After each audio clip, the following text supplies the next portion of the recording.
Okay, so the next statistical method for DGE analysis that we'll discuss is limma, which stands for linear models for microarray data. Um, and it's now pretty widely used for RNA-seq analysis as well. Now that we have the VUM analysis method, which makes the statistical assumptions for limma applicable to RNA-seq.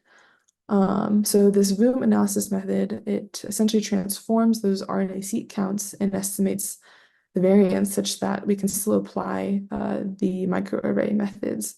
So specifically, those raw counts are converted to these log counts per million reads, which are assumed to follow a normal distribution. So the normal distribution is the assumption used for a microarray, and it also offers a statistical advantage over the count distributions that are usually used for RNA-seq.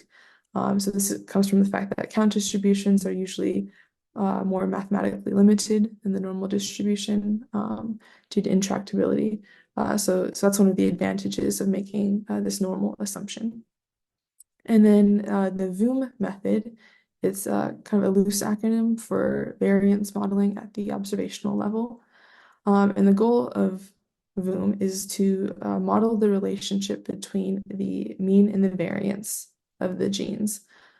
So basically, similar to the mean dispersion trend we saw in DESeq2, this fitted trend is able to predict a variance estimate given a gene's mean expression. And then the difference here is that for limma, we're doing this at the observational level. So in the VUM plot on the right here, the gene standard deviations are plotted across these log counts on the x-axis, and then the red curve is the fitted trend of the mean variance relationship. And just like the dispersion trend plot we saw with DESeq2, we see that these lower counts towards the left here tend to show higher dispersion or variance.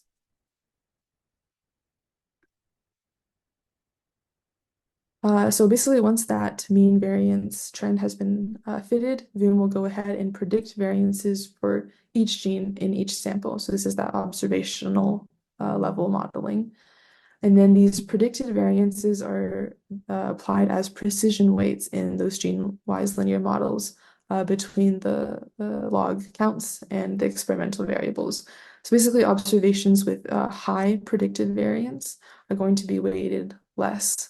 So we assume those genes have more noise or provide less information. So when it comes to calculating the log fold change, we downweight those genes. And then limma will estimate those beta coefficients from these linear models with their weights. And then so that calculation is going to come from the normal distribution assumption of the count data. And then testing for statistical significance is going to involve this t statistic, which is the estimate minus 0 in this case, our null hypothesis, over the estimated standard error. So technically, after the standard error has been shrunk in the limma method, we call this a moderated t-test. So we're not using the ordinary standard error anymore. We're using the empirical Bayes estimation of that standard error. But this moderated t-test can be interpreted in the same way. So we get a p-value from the t-distribution, and that tells us the significance of the genes. And of course, these tests are also going to require multiple testing or corrections from multiple testing to control for that type 1 error.